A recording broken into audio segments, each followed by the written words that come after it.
안녕하세요. 좀스러운 좀생이를 인생에서 몰아내버린 40대 여자입니다. 저는 조금씩 그 좀생이에게 마음을 갉아먹혔습니다. 그렇게 10여 년을 살다 보니 제 자신이 점점 피폐해지더군요. 가랑비에 옷 젖는 줄 모르듯 아주 조금씩 익숙해지다 보니 저 스스로도 그놈처럼 변해가고 있기도 했죠. 그놈은 바로 제 전 남편이었어요. 저는 결국 제 자신과 자식들을 위해 전 남편을 인생에서 밀어내기로 했습니다. 그 쉽지 않았던 저의 결혼 생활과 끝맺음에 대해 지금부터 이야기를 시작해 볼게요. 저는 나이 28에 동갑내기 남편과 결혼했습니다. 소개팅으로 만났던 남편은 공무원이었는데 어릴 적부터 집이 가난했던 데다 15살에 병으로 아버지까지 잃고 시모와 6살 어린 시누이와 셋이 의지하며 힘들게 살았다더군요. 때문에 돈 문제에 대해선 경제관념도 철저한 편이라고 말했죠. 당시만 해도 남편이 제게 딱히 돈을 아낀 적도 없고 저 또한 알뜰한 편이었기에 남편의 투철한 경제관념이 마음에 들어 남편의 청혼을 받아들였어요. 양가 모두 넉넉지 않은 형편이었다 보니 우린 우리가 모은 약간의 돈에 대출을 껴서 전셋집에서 신혼을 시작하게 됐습니다. 솔직히 막상 결혼해보니 좋은 사람들인 줄 알았던 시모와 시누인 항상 제게 남편 돈 헤프게 쓰지 말라는 말을 해대더군요. 당시 저도 작긴 하지만 월급 따박따박 주는 회사를 다니고 있었는데도요. 하지만 그때만 해도 제게 잘해주던 남편이 있었기에 저는 불편한 마음을 참고 남편과 결혼한 지 1년 뒤 아들도 낳으며 잘 살았습니다. 그런데 아들을 낳고 곧장 연년생 딸을 임신했을 때부터 남편의 구두쇠 기질이 본격적으로 발현되더군요. 여보, 나 소고기가 너무 먹고 싶어. 우리 오랜만에 점심에 소고기 먹자. 어? 아들 땐 그 정도는 아니었는데 딸을 임신했을 땐 유독 입덧이 너무 심했었어요. 때문에 저는 임신을 했음에도 불구하고 살이 도리어 빠졌을 정도로 제대로 먹지 못해 고생이 심했죠. 그런데 어느 주말 아침부터 소고기가 갑자기 너무 먹고 싶더라고요. 그런데 알았다고 말하며 정육점에 갔다가 돌아온 남편 손에 들려있던 것이 뭐였는지 아십니까? 이게 뭐야? 소나 돼지나 같은 고기잖아. 오히려 이런 삼겹살이 더 싸고 기름지고 부드러워. 오늘은 이거 먹자. 그건 바로 삼겹살이었어요. 그것도 생삼겹살도 아닌 벌써 슬슬 녹아가고 있던 냉동 삼겹살이었죠. 아무리 평소에 알뜰한 사람이라지만 너무 서러워서 갑자기 눈물까지 나더라고요. 뭐 먹는 거 가지고 울기까지 하냐 싶으시겠지만 임신 기간이라 호르몬의 영향 때문이었던 것 같아요. 저는 그렇게 눈물을 흘리며 남편에게 화를 냈습니다. 내가 맨날 고기 파티 하자는 것도 아니고 입덧 때문에 못 먹어서 살까지 빠진 나한테 고작 딱 하루 한우도 아닌 외국산 소고기조차도 못 사줘? 그게 그렇게 아까워서 그걸 사왔어? 어떻게 당신 자식 임신한 나한테 그렇게까지 짜게 굴어? 아니, 뭐 이런 걸로 울어. 솔직히 당신 현우 임신했을 때도 너무 많이 먹었잖아. 근데 살쪘다고 그때 얼마나 속상했어. 어차피 나중에 스트레스로 돌아올 일에 대해 그렇게 큰 돈 쓸 필요 없지 않아? 그리고 당신 현우 나오면서 회사도 그만둔 상태잖아. 이제 외벌이인데 전보다 더 아껴야지. 그래도 내가 받아온 퇴직금도 있고 우리가 당장 다음날 먹고 살 걱정할 형편까지는 아니잖아. 미래는 어떻게 될지 아무도 모르는 거야. 당신 그렇게 식탐 부리면 뱃속 애한테도 안 좋아. 남편은 끝까지 저를 오히려 해픈 사람 만들며 꿋꿋이 삼겹살을 굽더군요. 또 한 번은 딸기가 먹고 싶어서 퇴근길에 딸기를 사다 달라고 한 적이 있었어요. 그때도 남편은 알았다고 하더니 딸기가 아닌 딸기 우유를 사오더라고요. 저는 하도 황당한 마음에 소리를 빽 지르며 그 뒤론 절대 남편에게 부탁 안 하고 스스로 뭐든 나가서 사 먹었죠. 그렇게 자주도 아니고 어쩌다 특정 과자 한 개, 또 어쩌다 국밥 한 그릇 이 정도였어요. 그럴 때마다 남편은 저거 하나면 휴지가 몇 칸인데 하고 중얼거리더라고요. 당신은 당신 안에 입이 들어가는 거 하나하나가 그렇게 아까워? 아니야. 그냥 그렇다고. 계산만 해보는 거야. 제가 서러워서 화를 내면 저런 궁색한 변명을 하면서 말입니다. 너무 서러웠지만 그래도 그때만 해도 제가 벌이가 없을 때라 원래 알뜰한 남편이 가정의 미래를 위해 저러는 거겠지 하고 이해하려고 노력했죠. 하지만 남편은 점점 더 좀스러워져 갔어요. 여보, 우리 혜영이 결혼할 때 내가 언니로서 그래도 뭐라도 해주고 싶은데 괜찮을까? 제가 결혼한 지 2년 뒤인 딸을 낳았던 해, 제 여동생은 결혼을 하게 됐습니다. 여동생 또한 양가 지원을 받지 못하고 시작하게 되어 안타까운 마음에 저는 언니로서 뭐라도 해주고 싶었어요. 하지만 당시 저는 아직 주부였기에 조심스레 남편에게 이야기를 꺼내게 됐죠. 그런데 구두쇠 남편이 웬일로 흔쾌히 대답을 하더군요. 그럼 가족이 얼마나 중요한 건데 우리 처제 결혼하는데 내가 그래도 살림살이 하나는 마련해줘야 하지 않겠어? 집에 돈을 아끼긴 했어도 가끔 시모와 시누에게 쓸 땐 쓰던 남편이었기에 저는 남편이 제 친정 식구들 또한 가족이라고 여겨주는 거라고 생각해 많이 고마워했습니다. 그런데 그때 기껏 남편이 산 게 뭐였는지 아세요? 당신 혜영이한테 냄비 세트 보냈어? 딸랑 그게 마련해준다던 살림살이야? 어, 냄비면 살림살이 맞잖아. 우리가 지금 외벌이에 애들도 어린데 괜히 허세 부리면서 비싼 가전 같은 거 사줄 형편이야? 그 정도면 충분해. 그럼 사려면 좋은 거로나 사지. 혜영이가 고맙다면서 보내준 사진 보니까 그건 브랜드도 없는 거더만. 그래도 그거 인터넷 최저가로 7만 원이 넘는 거야. 그리고 냄비는 원래 쓰다가 낡으면 금방 버리고 새로 사야 돼서 좋은 거 살 필요 없어. 이게 인생을 살아가는 지혜지. 남편은 인터넷 최저가로 7만 원이 조금 넘는 냄비 6종 세트를 주문해 당시 동생이 자취하던 집으로 보냈더군요. 기가 막혔습니다. 살림살이를 보내준다며 흔쾌히 말하기에 저는 적어도 100만 원은 하는 가전 같은 걸 보내줄 줄 알았거든요. 당신 진짜 너무한다. 당신 동생이 결혼한다고 해도 이랬을 거야? 어? 차라리 그럴 거면 돈을 따로 지어주지. 죽어도 미안하게 그게 뭐야? 다 형편에 따라 사는 거야. 사치 좀 부리려고 하지 마. 그리고 내 동생이 결혼한다고 해도 난 똑같은 거 보냈을 거야. 나도 많이 고민하고 고른 결혼 선물인데 화 좀 그만 내. 처제 결혼을 축하하는 내 마음만큼은 1,000만 원짜리라니까. 주둥이를 확 꿰매버리고 싶더라고요. 결국 저는 동생을 찾아가 남편 몰래 축의금을 전해줬어요. 제가 결혼 전부터 따로 가지고 있던 약간의 돈을 빼서 말이죠. 미안해 혜영아. 언니가 많이 주고 싶은데 형편이 이것밖에 안 되네. 아니야 언니.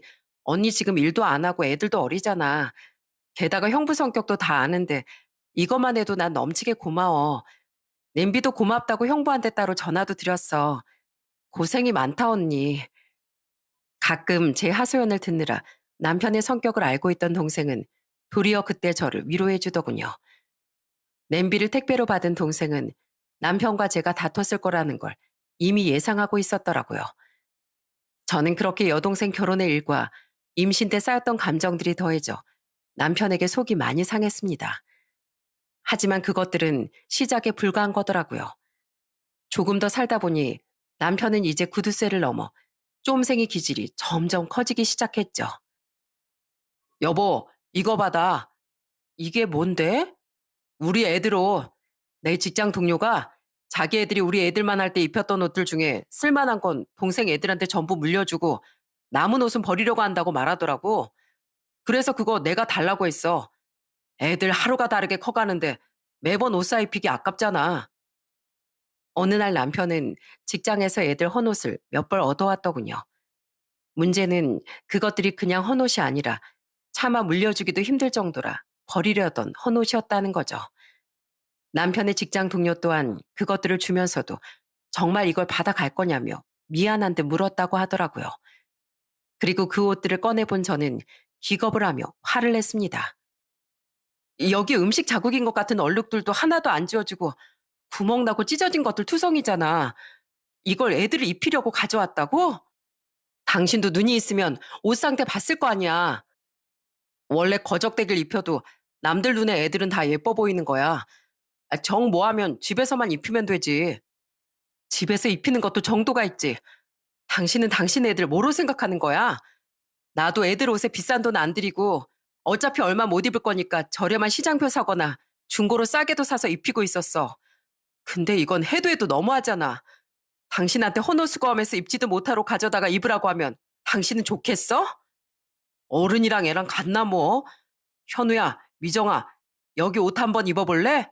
예쁘지? 진짜 나한테 맞아볼래? 입히지 말라고 이 쫌생아.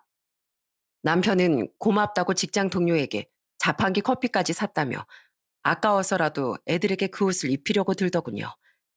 저는 지갑에서 300원을 꺼내 남편에게 던지며 그 돈 내가 줄 테니까 당장 내다 버리라고 소리쳤죠. 그땐 제가 돈을 안 벌고 있는 것도 아니었어요. 저는 남편이 하도 언제 다시 일을 나가냐고 눈치를 주기에 딸이 막 돌이 지났을 때부터 애들을 어린이집에 보내며 마티 캐셔로 일을 시작했었습니다. 회사로 재취업을 하려고 했지만 아직 어린애들이 둘이나 있던 유부녀를 채용하겠다는 곳이 없었거든요. 그런데도 남편은 돈 몇백 원에까지 벌벌 떨며 저뿐 아니라 애들 먹는 것, 입히는 것까지 아까워하더라고요. 또 한 번은 저희 아들의 4살 생일 때 제게 케이크를 사오지 말라고 하더군요. 자신이 사간다면서요. 그리고 남편이 케이크라고 내놓은 것들을 보고 애들은 울음을 터뜨리고 저는 화가 폭발했죠. 당신 진짜 애 생일에까지 이럴 거야? 이러려고 나한테 케이크 사오지 말라고 했냐? 남편이 꺼내놓은 건 초코파이 낱개로 4봉지였습니다. 남편은 우물쭈물하며 또 맑아지도 않은 핑계를 대더군요. 아니, 요새 케이크 값이 좀 비싸. 어차피 케이크는 초 꽂고 촛불 불려고 사는 거잖아. 근데 마침 직장에 간식으로 누가 초코파이를 사다 놨더라고. 그래서 이거다 싶어서 가져온 거지. 그리고 케이크 그런 거 너무 어릴 때 먹어버릇하는 거 안 좋아. 촛불 불려고 케이크를 사는 거라고? 당신 눈엔 케이크 먹고 싶어서 잔뜩 기대했던 애들 우는 거 안 보여? 그리고 케이크나 초코파이나 뭐가 달라? 애들 선물도 한 번 안 사주더니 이젠 하다하다 케이크 값까지 아끼려고 들어? 당신이 그러고도 애들 아빠야? 당장 나가서 사와. 진짜 사람이 야금야금 그렇게 치사함을 겪다 보니 환장을 하게 되더군요. 저 원래 그렇게 거친 사람이 아니었는데 그날은 저도 모르게 소리를 지르며 초코파이를 던지고 있더라고요. 결국 남편은 쭈글대며 케이크를 사왔는데 그건 빵집에서 작은 사이즈로 실온에 두고 팔던 몇천 원짜리 미니 치즈 케이크였죠. 게다가 그걸 먹는 애들을 보고 입이 대빨 나와선 딱 4분의 1만큼 자신도 먹어야겠다며 꾸역꾸역 덜어갔어요. 그래도 좋은 날이니 애들을 위해 더 화를 내진 말자 싶어 꾹 참았는데 정말 정이 뚝 떨어졌습니다. 아무리 힘들게 자랐다고 하더라도 자식에게까지 저렇게 인색하게 구는 모습만은 이해하기 힘들었으니까요. 게다가 남편은 시댁과 친정도 해가 갈수록 차별하더군요. 그것도 아주 좀스럽게 말이죠. 똑같은 냉동굴비를 분명 시댁과 친정에 명절 선물로 보내겠다고 했는데 시댁엔 10만 원, 친정엔 5만 원짜리를 보냈더라고요. 기가 차서 화를 내니 자신이 정신이 없어서 주문 실수한 걸 몰랐다는 궁색한 변명을 했죠. 또 한 번은 양가의 용돈을 드렸는데 시모에게는 5만 원권으로 30만 원을 드리더니 저희 집엔 만 원권으로 돈을 준비해 가지 않겠어요? 혹시나 싶어서 친정 가는 길에 일일이 돈을 세보니 30만 원에서 3만 원이 비더라고요. 당신, 왜 당신 집엔 30만 원 드리고 우리 집엔 27만 원이야? 어? 아, 난 몰랐는데 30만 원 아니야? 내가 실수했나 보다. 웃기지 마. 일부러 내가 눈치 못 채게 고작 3만 원 우리 집에 덜 주겠다고. 일부러 당신 만 원짜리들로 봉투에 넣은 거잖아. 난 진짜로 몰랐다니까. 당신 너무 예민한 거 아니야? 너무 쪼잔하고 치사하지 않습니까? 치사한 짓은 자기가 하면서 오히려 저를 해프거나 예민한 사람으로 몰아가는 남편과 살다 보니 정말 꼭지가 돌 것 같더군요. 그런데 그게 아예 대판 싸울 일이면 차라리 등을 돌리고 빨리 이혼해 버리겠는데 너무 사소한 일들이다 보니 그런 걸로 이혼한다고 하는 것도 참 애매하더라고요. 게다가 애들도 있다 보니 저는 차마 이혼 생각은 못하고 그런 남편과 살았던 거죠. 아무리 이혼이 쉬워진 시대라지만 그래도 결혼엔 무거운 책임이 따르는 법이니까요. 그런데 남편의 초코파이 사건이 있은 지 얼마 안 돼서 여동생이 제게 전화를 걸어 좋은 제안을 하나 하더군요. 언니, 나랑 같이 인터넷 의류 쇼핑몰 한번 해보지 않을래? 언니 지금 마티라면서 벌이가 생각보다 적다고 했었잖아. 쇼핑몰? 갑자기? 무슨 옷? 여성 빅사이즈 옷. 나 결혼하자마자 임신했을 때 하도 먹어서 엄청 살쪘었잖아. 우리 딸 낳고도 한동안 살 안 빠져서 스트레스도 많이 받았고. 근데 내가 옷을 전공했다 보니까 아무리 살이 쪘어도 예쁜 옷은 포기 못 하겠더라고. 그래서 크고 예쁜 옷들 어떻게든 사보려고 인터넷을 엄청 뒤졌는데 좀처럼 다양하게 파는 데가 없더라. 그래서 아예 내가 직접 제작해서 나 같은 사람들을 위해 팔면 어떨까 싶었어. 언니 원래 웹 디자인 일 했으니까 우리 서로 가진 능력들 합해서 인터넷 쇼핑몰 창업 한번 해보자. 어때? 제 동생은 대학에서 의류 관련 학과를 전공하고 일도 의류 디자이너 일을 했었어요. 당시엔 막 돌이 지난 딸을 키우고 있었는데 출산하면서 저처럼 일을 그만둔 상태였죠. 그때 동생은 자신이 옷을 만드는 사람이었으니 아예 직접 인터넷 쇼핑몰을 운영해보고 싶다며 제게 동업을 제안한 겁니다. 아직 구체적이진 않았지만 대충의 계획을 들어보니 꽤 괜찮더군요. 하지만 마음대로 일을 저지를 수는 없는 일이라 우선 저는 남편과 상의를 했죠. 쇼핑몰? 마음대로 해. 근데 그게 잘 될까? 요새 다들 사업 하니까 당신도 허파에 바람 들어간 거 아니야? 당신이 무슨 사업을 하겠다고. 하는 건 당신 마음인데 나는 그런 허튼데 한 푼도 지원 못 해줘. 남편이 진지하게 제 이야기를 들어주고 타당하게 반대했다면 저도 사업 생각을 접었을 거예요. 하지만 남편은 제 이야기를 제대로 듣지도 않고 무작정 비웃기만 하더라고요. 때문에 저는 오기가 생겨 동생과 쇼핑몰을 꼭 창업해야겠다고 마음먹었습니다. 저는 약 1년 동안 마트 캐셔일과 함께 주말에도 쉬지 않고 동생과 시장 조사를 다니며 쇼핑몰 창업을 준비했습니다. 물론 중요한 건 창업 자금이었는데 감사하게도 저희 부모님께서 저희 자매에게 지원을 해주겠다고 말씀하셨죠. 마침 이번에 큰 돈 들어올 일이 있었는데 잘 됐다. 너희들 결혼할 때 뭐 보태주지도 못해서 마음이 영 안 좋았거든. 우리가 5천만 원 지원해 줄 테니까 잘 해내보거라.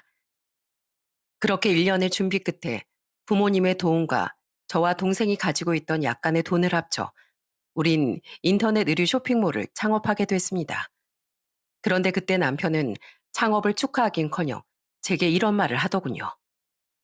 여보, 우리 앞으로 각자 수입은 각자 관리하자. 공동 생활비만 내고 말이야. 왜? 내가 당신이 벌어오는 돈 쇼핑몰 하면서 까먹을까 봐? 아니, 뭐.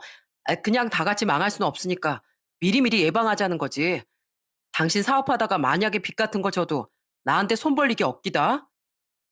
저는 제부처럼 자기 아내를 응원해주긴커녕 냅다 선부터 그어버리는 남편의 태도가 너무 서운하고 얄미웠습니다. 때문에 아무런 트집도 잡히기 싫어 약 2년간 쇼핑몰을 하며 거의 수익을 못 냈을 때도 그동안 챙겨뒀던 비상금까지 죄다 털어 꼬박꼬박 생활비를 냈죠. 그리고 각자 돈을 관리하기 시작하면서 남편은 양가에도 이젠 각자 돈으로 알아서 챙기자고 말했어요. 친정에 쓰는 돈을 그렇게 아까워하더니 이때다 싶었나 보더라고요. 더럽고 치사하다 진짜. 알았어. 앞으로 각자 집은 각자 챙겨. 부모님이 걱정하실까봐 저는 친정에 남편과 사이가 멀어지고 있다는 티를 내진 않았습니다. 하지만 시모의 서운한 말에 시댁에선 우리가 돈 관리를 각자 하고 있다고 폭로해버렸죠. 예, 너 쇼핑몰인가 뭔가 하는 거 제대로 되곤 있는 거니? 괜히 무리하게 그런 거에 도전했다가 나중에 우리 아들 고생시키는 거 아니야? 맞아요, 새언니. 혹시 새언니는 돈도 못 버는데 우리 오빠 돈으로 언니 친정에도 막 퍼주고 그런 거 아니에요? 지금이라도 그만두고 다시 마트 캐셔일 하지 그래요. 그냥 걱정돼서 하는 말이에요. 제 걱정이 아니라 아가씨 오빠 걱정을 하는 거겠죠. 저 이 사람이 그러자고 해서 생활비만 각출하고 각자 돈 관리하고 양가 선물도 따로 산지 오래예요. 제가 내 생활비도 한 번도 미룬 적 없고요. 그러니까 걱정이란 핑계로 자꾸 제가 아가씨 오빠 그리고 어머님 아들 고생시킨다는 말 좀 그만하세요. 저를 그렇게 대하는데 제가 시댁에 잘하고 싶었겠습니까? 저는 결국 시댁엔 기본적인 도리만 하며 평소엔 거의 연락조차 않고 살게 됐어요. 남편은 그런 제게 불만이라도 품었는지 아이들에게 이런 말을 해대더라고요. 현우랑 미정이 고기 반찬은 아빠가 세 숟갈에 한 번씩만 먹으랬지? 김치 먹어, 김치. 아빠가 너희들 먹는 게 아까워서 그런 게 아니라 너희들 엄마가 벌이가 시원찮아서 가족을 위해 절약하려고 그러는 거야. 너희 엄만 가족을 사랑하는 아빠 마음도 모르고 나한테 서운한 것만 생각하면서 너희들 할머니랑 고모도 싫어하는구나. 당신 애들한테 먹는 거 입는 걸로 눈치 좀 그만 주랬지? 전기세 아깝다고 툭하면 애들 TV도 못 보게 하고 생판 남인 계부도 사람 그런 식으로 숨 막히게는 안 하겠다. 그리고 애들도 이제 알 건 다 아는데 애들 앞에서 내 얘기를 꼭 그런 식으로 좀 하지 마. 부모 엄담 들으면 자식들 마음이 얼마나 상처가 남는지 알아? 그리고 당신이 가족을 사랑한다고?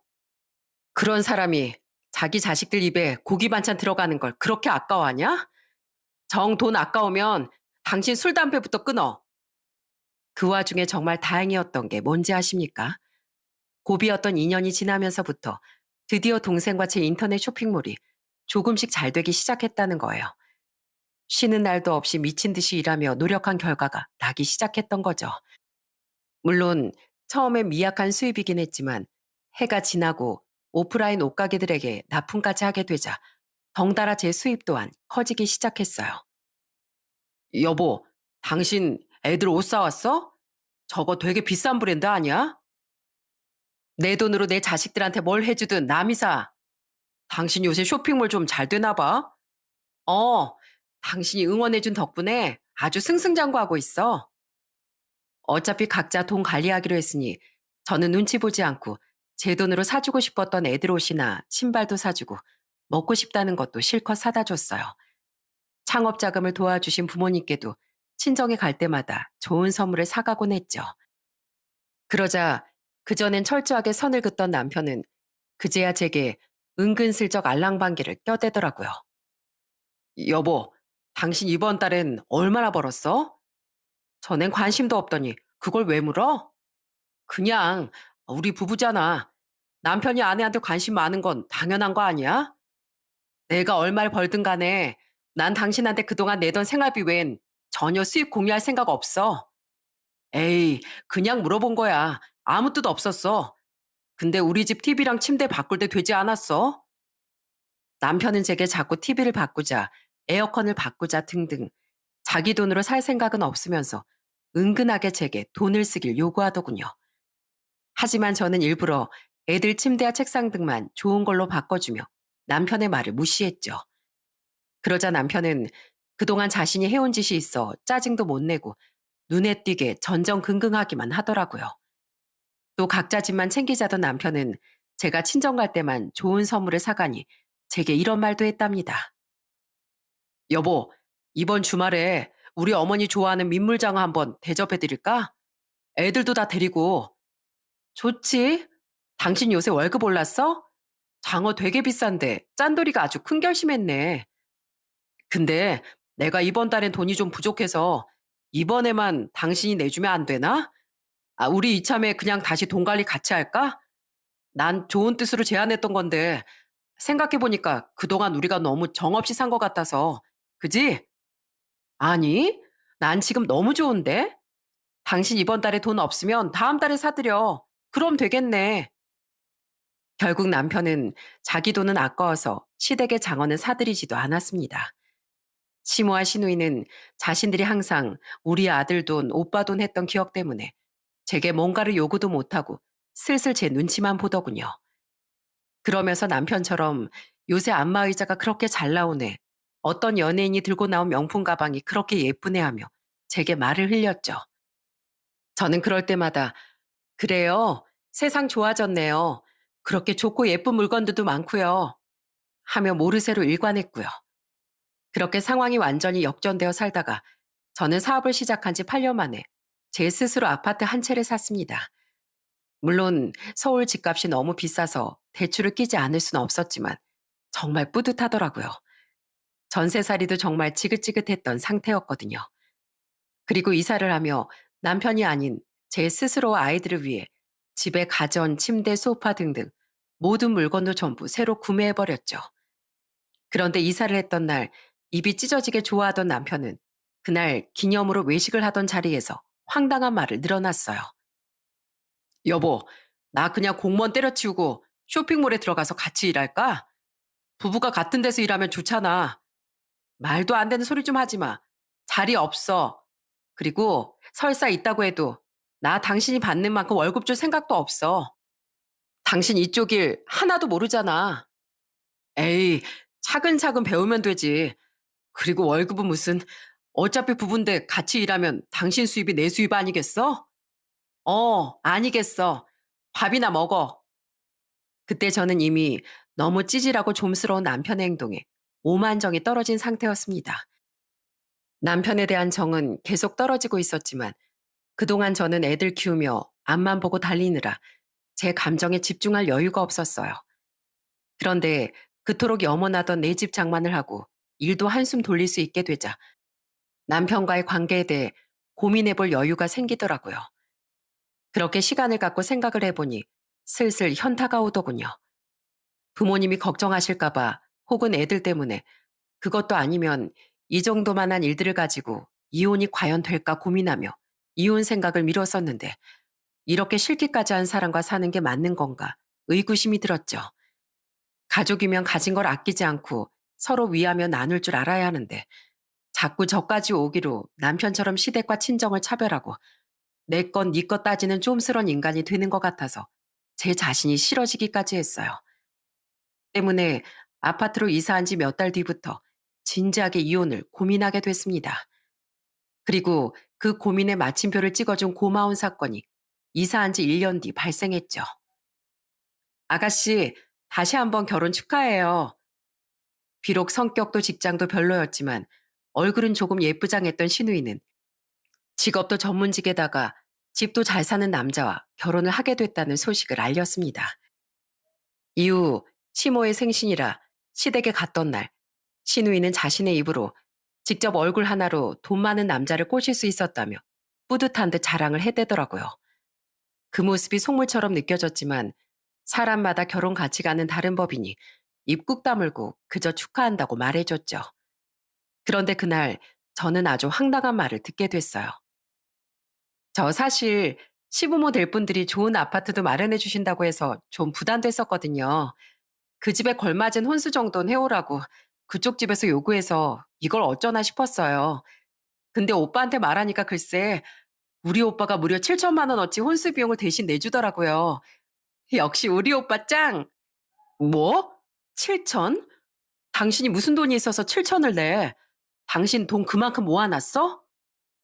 제 동생이 결혼할 땐 7만 원짜리 냄비 세트를 사주더니 남편은 자기 동생이 결혼한다고 하니까 7천만 원이라는 거금을 지원해 줬더라고요. 황당해서 물으니 남편의 대답은 더 걸작이었죠.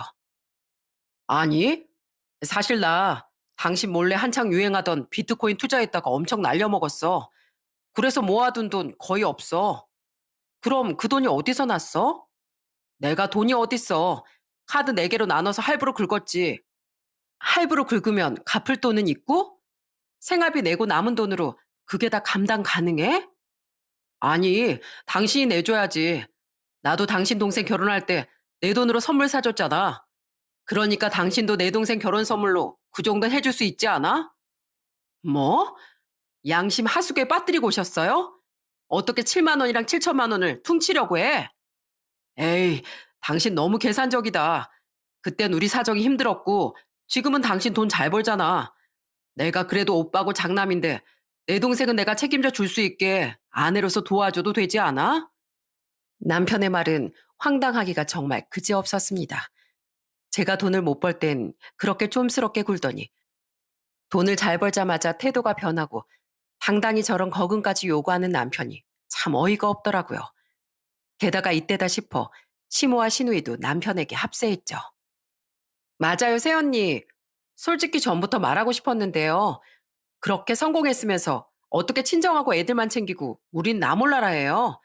시댁 식구도 가족이잖아요. 그래, 우리 성민이한테 들어보니까 너희 친정에 그렇게 돈을 퍼다 나른다며? 성민이하고 돈 문제는 일절 공유도 안 하고.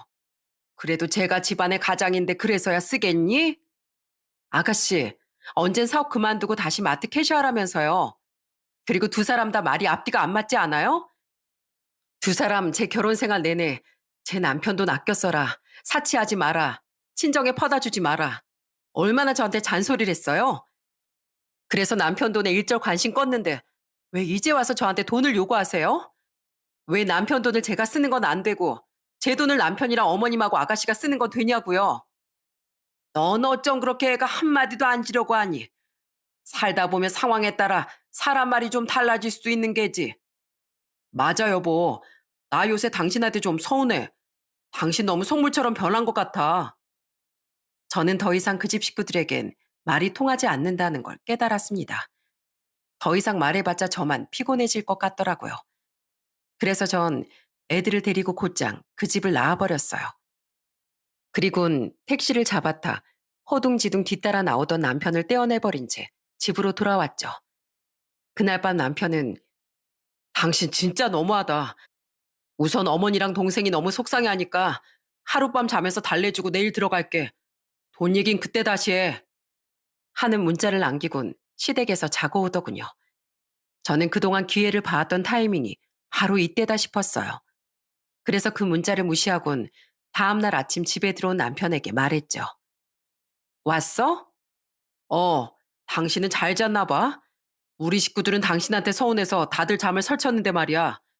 당신, 진짜 내 동생 결혼하는데 그 돈 나 몰라라 할 거 아니지? 남도 아니고 가족인데 그렇게 짜게 굴지 말자. 어?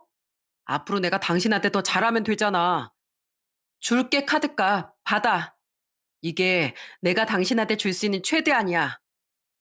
저는 남편에게 흰 봉투 하나를 내밀었습니다. 남편은 눈이 휘둥그레지며 그 돈을 일시불로 뽑아놨냐고 묻더군요. 그리곤 그 봉투를 인해 싱글벙글한 표정으로 받아들였죠. 하지만 그 봉투 안의 내용물을 보자마자 남편의 얼굴에선 웃음기가 싹 사라졌어요. 역시 내 아내야. 당신도 이건 아니다 싶었지? 보자, 보자. 최대 아니면 돈을 더 담아서 줬을라나? 이게 뭐야? 당신 지금 나 놀려? 아니? 그게 내가 당신이 멋대로 카드 긁은 거에 대해 돌려줄 수 있는 전부야. 그건 바로 제가 미리 준비해놨던 이혼 서류였습니다. 남편은 믿기지 않는지 눈을 꿈뻑대며 몇 번이나 이혼 서류와 저를 번갈아 보더군요. 당신 장난이 너무 심하잖아. 아, 그래. 내가 당신하고 상의도 없이 좀 큰 돈을 쓰긴 했지. 그래도 이혼이 장난도 아니고 이건 아니지 않아? 아니지 않아. 난 당신한테 정 떨어진 지 오래야. 난 더 이상 당신하고 못 살겠어. 이대로 더 살다가 내 인생이 너무 피폐해질 것 같거든. 자꾸 당신처럼 계산적이고 좀스럽게 변하는 내 자신이 너무 싫어서 아주 우울해질 지경이라고. 그러니까 우리 이만 이혼해. 여기 내 명의로 된 내 집이고 이 집에 있는 모든 물건들 다 내가 산 거 알지? 그러니까 당신은 몸만 나가면 돼. 재산 분할이야 변호사 통해서 잘 조율하면 되고. 나 어제 애들 놀라지 않게 미리 엄마 이혼할 거라고 잘 얘기해줬거든? 그러니까 애들이 먼저 절대 당신하고 살기 싫다고 하더라. 무조건 나 따라올 거래. 그러니까 애들 양육권도 내가 가져갈 거야. 당신은 다달이 양육비 보내면 돼. 내가 당신 옷가지들도 미리 다 싸놨으니까 가지고 당신이 그렇게 좋아하는 어머님 집으로 가. 저는 이때다 싶어 그놈과 이혼하려 했던 겁니다. 전날 당시 14살, 13살이던 아이들이 상처받지 않게 미리 동의도 구했었죠. 아이들이 후에 부모의 이혼 통보를 받고 상처받게 하고 싶지 않아 아주 조심스럽게 말이에요. 그때 아이들은 제게 이렇게 말해주더군요. 저랑 미정인 엄마 100번 이해해요. 사실 우리도 아빠랑 살기 너무 힘들었어요. 맨날 먹는 걸로 눈치 주고 애들 다 있는 휴대폰 살 때도 한숨 푹푹 쉬고 많이 상처받았었어요. 아이들의 말에 눈물이 나서 저는 애들을 꽉 안아주었습니다. 애들을 위해 참고 산다는 것이 도리어 아이들 마음에 상처를 준 것 같아서 말이죠. 때문에 더더욱 한시라도 빨리 남편과 이혼을 하고 싶었던 거예요. 남편은 그제야 제가 진짜로 이혼을 결심한 걸 알았는지 허겁지겁 제 손을 잡고 싹싹 빌더군요. 여보, 진짜 진심이야? 알았어. 내가 동생 혼수 긁은 거 전부 취소하고 올게. 아니, 그냥 그 돈 내가 갚을게. 사실 코인으로 돈 날렸다는 거 거짓말이야. 그냥 내 돈 쓰기 싫어서 당신한테 그렇게 말했던 거야. 오히려 그게 더 치사하게 들린다는 거 모르니? 어쩜 그렇게 이기적이고 자기만 생각하니? 당신 어제 나한테 속물처럼 변하는 것 같다고 했지? 나도 그래서 내 자신 싫어지고 있었어. 당신이 하도 나랑 애들, 그리고 우리 친정에 치사하게 굴어서 똑같이 해주려고 하다 보니까 나도 정말 똑같은 인간이 되고 있더라고. 근데 당신이랑 살면 나뿐 아니라 우리 애들도 그렇게 못난 인간으로 자랄 것 같아. 당신이 힘들게 살았던 건 알겠지만 당신은 그 이유 하나로 나랑 애들의 정신을 좀먹고 있었던 거야. 난 더 이상 그렇게 살기 싫어.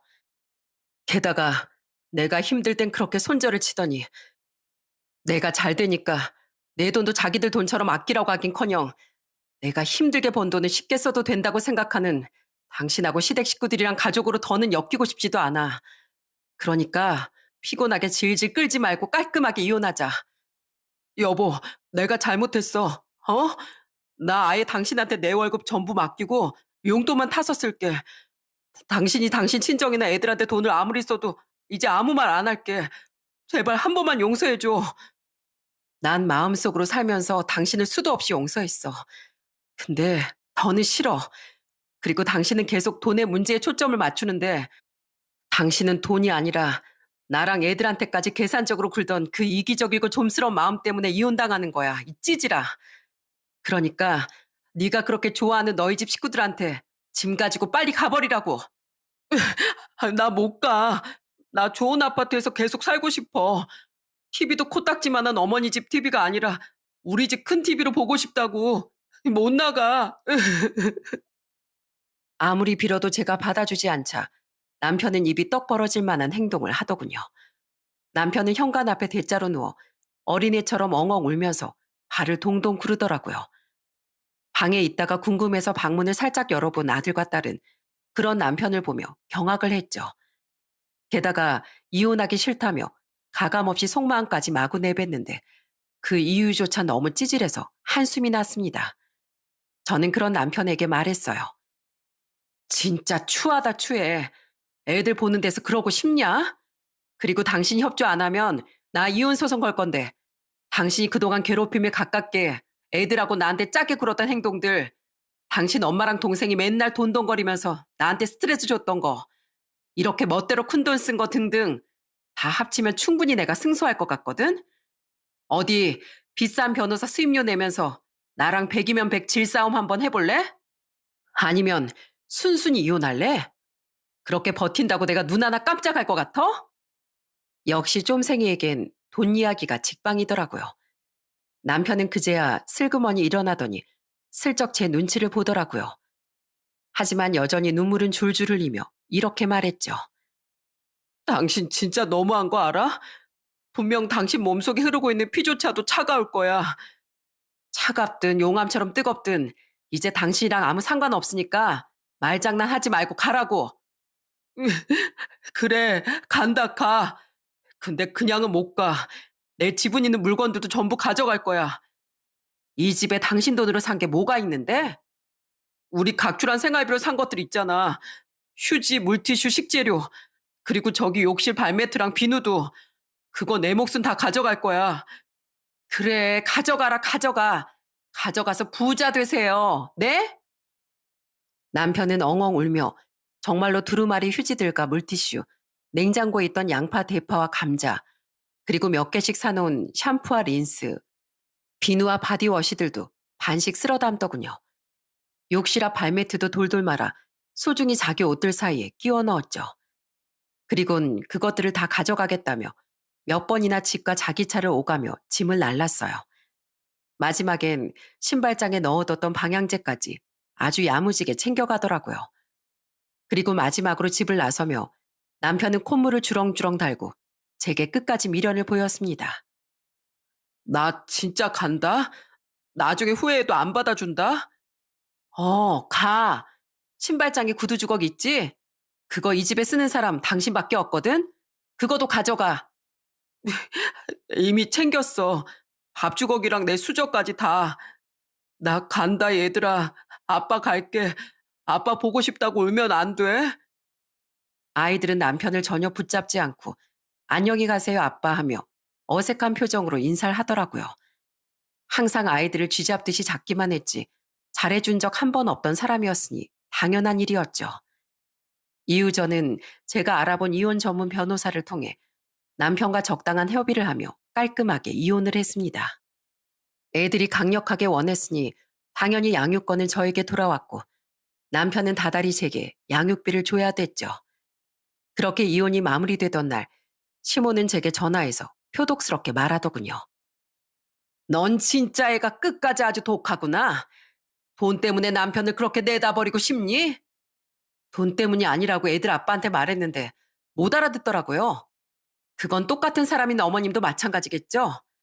물론 돈도 돈이지만 저는 가족에게 이기적이고 쪼잔하게 굴던 남편 행동을 더 이상 참지 못했던 거예요. 근데 어머님도 아가씨도 그리고 애들 아빠도 어차피 돈이면 다 된다고 생각하는 사람들이잖아요. 그러니까 앞으로 그냥 저를 쭉 돈 때문에 이혼한 여자라고 생각하세요. 저는 신경 안 써요. 근데 어머님, 아니 아줌마, 자기 아들 돈 귀한 줄 알면 남의 돈도 귀한 줄 알아야지. 그렇게 다들 심보 고약하게 쓰다가 나중에 오히려 빈깡통 찹니다. 뭐야? 이런 버르장머리 없는 것 같으니라고. 저도 그동안 아줌마하고 아줌마 딸한테 기분 나쁜 말 많이 들었잖아요. 한 번은 저도 그렇게 말해봐야죠. 그럼 안녕히 계세요. 그렇게 시모와의 통화를 마지막으로 제 지긋지긋한 결혼 생활이 끝이 났습니다. 이후 아이들과 셋이서만 알콩달콩 살며 저희 친정 부모님과 동생네만 챙기고 사니 정말 속이 다 후련하더군요. 매번 남편이 또 언제 어떻게 치사하게 나오려나, 시댁에 가면 무슨 말을 하려나 스트레스 받지도 않고 남편과 뭐든 나누고 싶지 않아 추잡스러운 기싸움을 하지 않아도 됐으니까요. 묵은 채증이 훅 내려간 기분이었죠.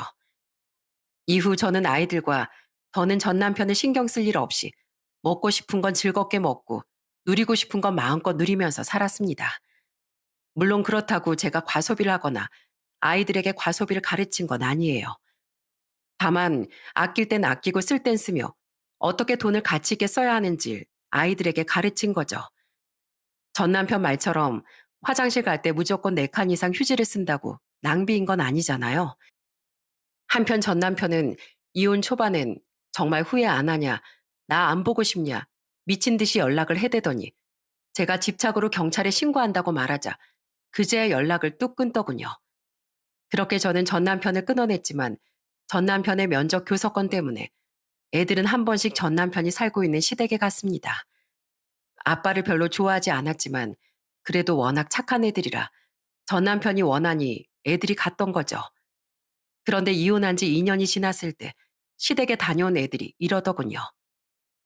엄마, 고모 이혼했대요. 지금 할머니 집에 다시 들어와서 같이 살고 있던데요. 뭐? 이혼? 아니, 왜? 고모가 대낮부터 술에 취해서 엉엉 울면서 그러더라고요. 할머니랑 아빠가 고모부한테 툭하면 은근슬쩍 돈 달라고 하고 차 바꿔달라고 요구해서 자기가 고작 2년도 안 돼서 이혼당한 거라고요. 그러니까 아빠가 우리가 그랬어도 네가 결혼하자마자 직장도 그만두고 장서방 돈으로 사치하고 살지만 않았으면 이혼 안 당했을 거 아니야 하고 화를 냈어요. 당시 16살이던 아들은 고모든 할머니든 아빠든 너무 한심하다고 말했습니다. 저는 그렇게 남들한텐 쫌스럽고 계산적으로 굴더니 자신들이 아쉬울 땐 안면 몰수하고 뻔뻔하게 이것저것 바라는 그 집 식구들다운 결말이라고 생각했죠. 그리고 그날 아들과 딸은 더 이상 아빠를 보러 가고 싶지 않다고 하더군요. 우리가 보고 싶었다면서 맨날 외식은 비싸니까 할머니 집에서 밥 먹자고 하고 마른 반찬에 김치에 밥만 줘요. 부족해서 밥이라도 한 그릇 더 먹으려고 하면 뭘 그렇게 많이 먹냐고 눈치를 주고요. 게다가 할머니가 우리 볼 때마다 클수록 왜 엄마를 닮아가냐고 우릴 못마땅해 하는 것 같아요. 그래도 아빠니까 그동안 보러 갔던 건데 아빠랑 만나는 날이면 이틀 전부터 벌써 저도 미정이도 스트레스 받아요. 저는 결국 전 남편에게 이혼한 뒤 처음으로 연락해 아이들의 뜻을 전했습니다. 그때 전 남편이 뭐라고 했는 줄 아세요? 내가 꼬박꼬박 당신한테 보내주는 양육비 아까워서라도 걔네 보려고 했던 건데 그렇게 내 돈 받고 크면서 나한테 뭐 거한 거라도 대접받고 싶었대? 당신 닮아서 아주 동기한 줄 모르네. 됐어. 나도 그럼 걔네들 안 봐. 그걸 말이라고 하냐? 어떻게 이혼하고 나서도 당신 보러 간 애들한테 그런 푸대접을 할 수가 있어? 난 애들이 나 걱정할까봐 말을 안 해서 여태 까맣게 몰랐다고. 앞으로 애들이 간다고 해도 내가 안 보내. 소송 걸리고 싶지 않으면 애들 성인 될 때까지 양육비나 꼬박꼬박 잘 보내라. 알았냐, 이 쫌생아. 그 뒤로 아이들은 1년이 지난 지금까지 전 남편을 만나러 가지 않고 있습니다. 결국 똑같은 사람들이던 전 남편과 시모, 신우 세 식구는 다시 그 집에서 오손도손 셋이서만 살게 된 거죠. 부디 전 남편과 신우가 더 이상 재혼을 하거나 해서 저 같은 엄한 피해자를 만들지 말고 앞으로 셋이서만 서로 아끼든 치고받고 싸우든 똘똘 뭉쳐서 살았으면 좋겠어요. 저는 지금 동생과 운영하는 쇼핑몰도 나날이 승승장구하며 잘 살고 있습니다. 비록 전 남편과 좋지 않게 헤어지긴 했지만 과거로 돌아간다고 해도 저는 하는 수 없이 전 남편과 또 결혼을 할 것 같아요. 그래야 엄마를 끔찍이 위해주는 우리 착한 아들과 딸을 다시 만날 수 있을 테니까요. 하지만 역시나 전 남편이 변하지 않는 이상 저는 빠르든 늦든 이혼을 선택하기도 했겠죠. 물론 세상을 살아갈 땐 어느 정도 계산적인 부분도 어쩔 수 없이 필요하다고 생각합니다. 하지만 적어도 내 소중한 가족에겐 하나하나 따져가며 숨통을 조이는 것보다 진심 어린 마음으로 가진 것을 베풀 줄 알아야 한다고도 생각해요. 철저하게 계산적으로만 굴다간 그 뒤에 남는 건 텅 빈 마음뿐이니까요. 그 사실을 끝내 깨우치지 못했던 전 남편이 한편으론 안쓰럽기도 하네요. 하지만 이미 저와는 끝난 인연이니 저는 앞으로 저를 성공하도록 이끌어준 동생과 저희 부모님, 그리고 사랑스러운 우리 아이들에게만 물질적으로나 심적으로나 마음껏 베풀고 나누며 살아가려고 합니다. 그리고 여러분 또한 계산적이기보단 마음이 풍만해지는 삶을 살아가시길 바랄게요. 제 사연 들어주셔서 감사드립니다.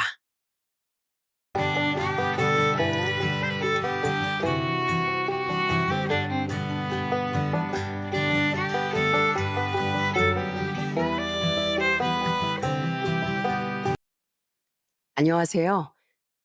저는 서로 의지해야 할 가족 간에 계산기만 두드리던 인간을 뻥 차버린 40대 여자입니다. 사실 인간관계라는 것이 매번 이득과 손실을 따질 수 없는 거 아니겠습니까? 게다가 가족이라면 약간의 손해를 보더라도 더 잘해주고 싶은 게 인지상정인데 살다 보니 그렇지 않은 사람도 있더라고요. 그것도 저와 아주 가까운 곳에 말이죠. 그 계산적인 인간은 바로 저희 남편이었는데요. 남편에게 오만정이 다 떨어졌던 그 사건에 대해 한번 얘기해 보려고 합니다. 아무쪼록 잘 들어주셨으면 좋겠습니다. 저는 어렸을 때부터 농사 짓는 부모님과 함께 시골에서 살았어요. 그야말로 자연이 제 놀이터였죠. 지금 생각해보면 도시에 살고 있는 지금보다 시골에 살던 어린 시절이 훨씬 재미있었던 것 같아요. 요즘에 물놀이를 하고 싶으면 워터파크나 수영장을 가지만 제가 어렸을 땐 집 근처에 있는 개울가에서 놀곤 했거든요. 저는 여동생이랑 개울가에서 쪼그려 앉아 발도 담그고 이것저것 구경하기도 했답니다. 특히 개울가에서 소금쟁이나 물방개, 개구리 같은 걸 잡으며 노는 게 그렇게 재밌었어요. 그런데 하루는 저희 아빠가 맛있는 걸 해주겠다는 거예요. 마당에 불까지 피우고 꼬챙이에 뭘 끼워서 가져오셨는데 저는 그걸 보고 기겁을 하고 말았습니다. 아빠, 그거 개구리잖아요. 저보고 개구리를 먹으라고요? 그래, 이 개구리가 얼마나 별미인 줄 아니? 너희가 맨날 개울가에서 개구리 잡으면서 노는 것 같길래 이왕 잡는 거 이렇게 구워 먹는 것도 알려주려고. 왜? 그럼 개구리가 불쌍하잖아요. 그렇게 꼬챙이 끼우면 개구리가 얼마나 아프겠어요. 아이고, 우리 재영이가 마음씨가 착한 건 알았지만 개구리까지 불쌍하게 생각할 줄은 몰랐네. 그래도 이거 맛있게 구워서 뒷다리 한번 먹어보면 아마 생각이 달라질걸? 하지만 저는 어린 마음에 개구리가 너무 불쌍하다고 생각해서 훌쩍거리며 울었어요. 그런데 아빠는 개구리를 열심히 굽더니 뒷다리를 뜯어서 저랑 동생한테 하나씩 주시는 거예요. 처음엔 안 먹겠다고 발버둥을 쳤는데 막상 먹어보고 나선 깜짝 놀라고 말았습니다. 아빠, 이거 진짜 개구리예요? 닭고기 아니에요? 거봐, 아빠가 맛있다고 했지? 아빠 어릴 땐 동생들이랑 이렇게 개울가에서 개구리 많이 잡아먹었어. 다음에 또 먹고 싶으면 잡아다가 구워줄 테니까 언제든지 얘기해. 저는 그날 이후로 가끔씩 개구리를 잡아다가 아빠랑 같이 구워 먹었어요. 자주는 아니었지만 가끔씩 생각이 나더라고요. 저희 집에선 닭장에 닭도 몇 마리 키웠었는데 저희 엄마가 닭장에서 꺼낸 계란으로 계란 후라이를 해주실 때가 많았어요.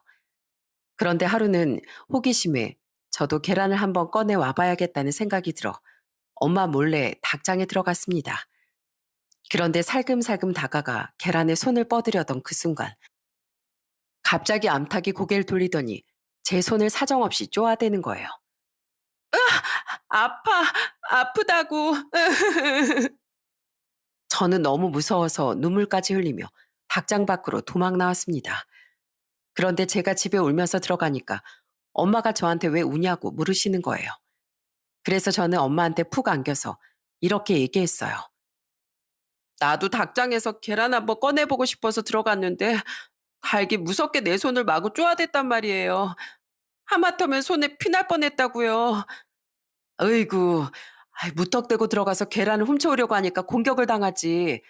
엄마가 어떻게 하면 조용히 가지고 나올 수 있는지 알려줄게. 자, 엄마 따라와. 엄마는 그렇게 말하고선 손에 닭 모이를 한 줌 쥐고 닭장으로 들어가셨어요. 그러더니 한쪽에 모이를 뿌려 닭들을 유인하고 재빠르게 계란을 꺼내오시더라고요. 그걸 본 저는 울음을 그치고 방긋 웃었답니다. 그렇게 시골에서의 생활은 항상 생기가 넘치고 즐거웠어요. 중학생이 되고 나서부턴 농사일도 자주 도와드리고 엄마가 새참 준비할 때 옆에서 돕기도 했죠. 이제는 저랑 동생도 놀기만 하는 어린애가 아니라 집안에 조금이나마 도움이 될 수 있는 사람이 되었답니다. 그렇게 학창 시절을 즐겁게 보내고 저는 서울로 올라가 대학도 졸업하고 평범한 직장에 취직을 하게 되었어요. 제 여동생도 마찬가지였죠. 서울에서 직장 생활을 하면서도 자주 부모님 댁에 내려가 농사일을 도왔어요. 그렇게 직장 생활을 하던 중 30대 중반에 지인의 소개로 남편을 만나 결혼을 하게 되었어요. 남편은 제2금융권의 대출 담당자로 일하고 있었는데 성실하고 듬직한 모습이 좋아 보이더라고요. 처음엔 신혼집을 저랑 남편 힘으로 구하려고 했는데 저희 아빠가 5천만 원이나 보태주시겠다는 거예요. 아빠, 여유도 없으실 텐데 이렇게 큰 돈을 뭐하러 주세요? 저희 여태까지 모은 돈에 대출받아서 집 구하면 돼요. 그래도 딸이 결혼한다는데 부모가 돼서 이 정도는 도와줘야지. 요즘 젊은 사람들 결혼하자마자 대출로 시작해서 사는 게 힘들다고 하지 않니? 자고로 대출은 없으면 없을수록 좋은 거야. 그러니까 잔말 말고 이거 받아다가 집 구하는데 보태거라. 저희 부모님 덕분에 대출을 많이 받지 않고도 신혼집을 구할 수 있었어요. 그렇게 저의 결혼 생활이 시작되었습니다. 결혼 초반엔 왜 이렇게 좋은 걸 더 일찍 하지 않았나 하는 생각이 들 정도로 행복했어요. 주말에 가끔씩 남편이랑 친정에 내려가 농사일도 돕고 부모님이랑 맛있는 것도 해먹고 그랬거든요. 이서방, 자네 이런 거 봤나? 이거 내가 직접 담근 인삼주야. 내가 이거 고이 모셔놓고 아무나 안 주는 건데 자넨 우리 가족이니까 특별히 내가 맛보게 해주겠네. 이야, 이거 진짜 아버님이 담그신 거예요? 때깔이 진짜 죽이네요. 저 그럼 한 잔 주십시오. 이런 귀한 걸 주신다는데 당연히 한 잔 받아야죠. 아빠는 사이가 생겨서 좋은지 매일 싱글벙글 웃으셨어요. 저도 남편이 저희 친정 부모님이랑 잘 지내니까 너무 좋더라고요. 가끔씩은 남편이 소고기나 전복 같은 걸 사서 친정에 보내기도 했습니다. 여보, 장모님이 전복 좋아하시지? 내가 오늘 홈쇼핑 보다가 손바닥만큼 큰 전복이 있길래 장모님 댁으로 주문해드렸어. 그렇게 남편이 이것저것 보내드리면 저희 부모님은 직접 농사지은 채소를 보내주시거나 직접 기름 배추로 김치를 담가서 보내주기도 하셨어요. 결혼을 해서 따로 살지만 부모님과 이렇게 자주 정이 오가는 게 너무 행복하더라고요. 그렇게 저희 친정과는 아무 문제 없이 잘 지냈지만 시댁하고는 조금씩 삐그덕거릴 때가 있었어요. 사실 결혼 전에 인사를 드리러 갔을 때 왠지 모르게 가부장적인 분위기가 풍기긴 했거든요. 그때 당시에 먼저 결혼한 시숙과 형님도 시댁에 와 계셨는데 시모가 자꾸 형님한테 이것저것 시키시더라고요. 그때까지만 해도 저는 그게 큰 문제가 될 거라는 생각을 못 했어요. 남편이 워낙 자상하기도 했고 설사 저한테까지 그러신다고 해도 저는 할 말을 하는 성격이라 괜찮다고 생각했거든요. 그런데 결혼하고 나서 첫 명절 때 시댁에 가보니 생각보다 더 가부장적인 집이더라고요. 남자들은 거실에 들어누워 TV만 보고 있고 형님이랑 시모만 일하고 있는 거예요. 게다가 실질적으로 일하는 건 형님뿐이고 시모는 서서 이것저것 지적하기 바빴죠. 저는 옆에서 같이 돕다가 형님한테 슬쩍 이렇게 물어봤어요. 형님, 왜 일을 혼자 다 하시는 거예요? 이렇게 하시면 안 힘드세요? 힘들지 왜 안 힘들겠어. 그런데 이 집이 원래 이런 집안이야. 나 처음 시집 왔을 때부터 그렇더라고. 에이, 원래 그런 게 어딨어요. 잘못된 게 있으면 바로 잡아야죠. 에휴, 어머님이 젊으셨을 때부터 이런 분위기였다는데 나 혼자 어떻게 바로잡겠어. 로마에 왔으면 로마법을 따르랬다고 내가 그냥 따라야지 뭐. 형님, 그건 아니죠. 옛날에 어머님 세대 땐 그랬을지 몰라도 세대가 변했으면 거기에 맞춰서 바뀔 줄도 알아야 되는 거예요, 형님. 형님, 가만히 계세요. 제가 한번 해결해 볼게요. 저는 그렇게 말하고서는 거실에 드러누워 있는 남편한테 가서 이렇게 얘기했어요. 여보, 명절인데 이렇게 누워서 TV만 볼 거야? 그러지 말고 나랑 같이 부엌에 가서 전이라도 같이 부치자. 뭐? 전을 부치자고? 나 그런 거 한 번도 안 해봐서 못해. 안 해봤으면 오늘 처음으로 배우면 되지. 요즘에 명절 때 남자들도 같이 일하는 거야. 아주버님, 아주버님도 같이 가서 해요. 형님 혼자 부엌에서 고생하고 계시잖아요. 형님 혼자 저러고 계시는 거 안쓰럽지도 않아요? 그런데 그때 시부가 저한테 버럭 화를 내더군요. 작은 애 너 지금 뭐 하는 거냐? 어딜 남자들을 보고 부엌 일을 같이 하자고 해? 옛말에 남자가 부엌에 출입하면 뭐 떨어진다는 말 못 들어봤냐? 아버님, 요즘 시대가 무슨 시대인데 그런 미신을 믿으세요. 그리고 지금 이씨 집안 제사 지내는 거잖아요. 그런데 이씨 집안 사람들은 다 쉬고 있고 이씨 집안도 아닌 저랑 형님만 일하는 게 더 이상하지 않아요? 저는 세월이 변했으면 이런 것도 다 변해야 된다고 봐요. 아버님도 옛날 생각만 하지 마시고 요즘 생활 방식에 좀 따라주세요. 그런데 그때였어요. 시모의 심부름을 다녀온 시누이가 어느새 집에 들어와 얘기를 듣고 있었나 봐요. 한숨을 푹푹 쉬면서 저한테 이러더라고요. 작은 올케 언니, 그렇게 말해봤자 소용없어요. 우리 집 남자들 원래 게으르고 고지식하거든요. 저도 어릴 때부터 여자란 이유로 저 혼자 일하는 거 억울해서 몇 번이나 대들고 싸워봤는데 소용없더라고요. 신우이는 그렇게 말하며 자기가 같이 할 테니 조금만 참아달라고 하더군요. 그걸 보니 왜 형님이 이런 집안 분위기에 수긍하고 살아가고 있는지 조금은 이해가 될 것 같았어요.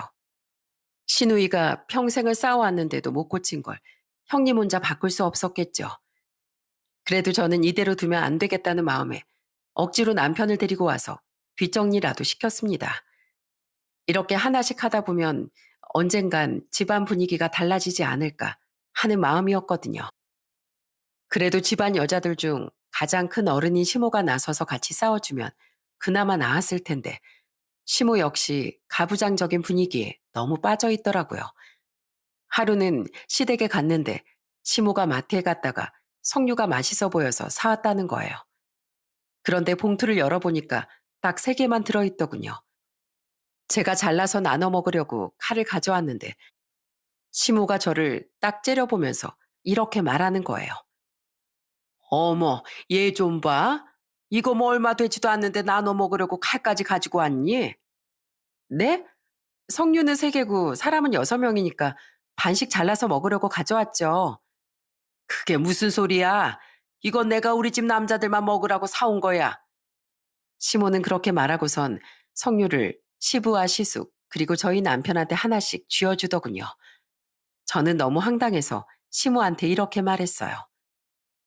어머님, 다 같이 있는데 누구는 주고 누구는 안 주면 서운하죠. 그리고 원래 석류가 여자한테 좋은 과일인 거 모르세요? 굳이 3명만 먹어야 된다고 하면 여자 셋이 먹어야지. 왜 남자 셋이 먹어요? 뭐야? 아유, 그런 건 또 어디서 찾아봐가지고. 됐고, 정 그렇게 과일이 먹고 싶으면 냉장고에 있는 사과나 깎아 먹어. 이건 남자들 주려고 사온 거니까 탐내지 말고. 네? 냉장고에 있는 사과 다 말라서 쭈글쭈글해져 있던데 그걸 먹으라고요? 에이, 사람 차별 너무 하신다. 됐어요. 저랑 형님도 입이 있지. 그런 건 안 먹어요. 형님, 남자들끼리만 석류 먹는다는데 우리도 그냥 여자끼리 밖에 나가서 맛있는 디저트나 먹고 와요. 어머님은 남자들 먹는 게 더 중요하다고 하시니까 여기 계실 거죠? 저는 그렇게 말하고서는 형님의 손을 잡고 밖으로 확 나와버렸어요. 그리고 시댁 근처에 있는 카페로 들어가 형님과 맛있는 디저트에 커피 한 잔을 했답니다. 그런데 형님이 커피를 마시다 말고 저한테 이러는 거예요. 동서, 동서는 어쩜 그렇게 따박따박 할 말을 잘해? 나도 동서처럼 그렇게 시원하게 말해봤으면 소원이 없겠어. 왜요? 형님도 말하시면 되죠. 그리고 솔직히 말해서 요즘 세상에 저러는 거 진짜 아니잖아요. 형님은 저런 집안에서 어떻게 그렇게 참고 사셨어요? 그러자 형님은 한숨을 푹푹 쉬면서 그동안 당하고 산 걸 얘기해 주더라고요. 아유, 말도 마. 나도 저런 집안인 줄 알았으면 결혼 안 했을 거야. 그나마 요새는 동서가 따박따박 대드니까 덜하는 거지. 그전에 나 혼자 있을 땐 훨씬 심했어. 식구들 다 노는데 나 혼자 일하는 건 기본이고 어머님이 별것도 아닌 걸로 수시로 전화해서 잔소리를 얼마나 많이 하시는지 몰라.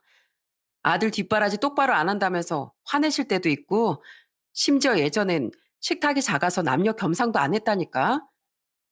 남자들만 식탁에서 편하게 먹고 나랑 어머님은 코딱지만한 밥상 펴서 밥 먹었어.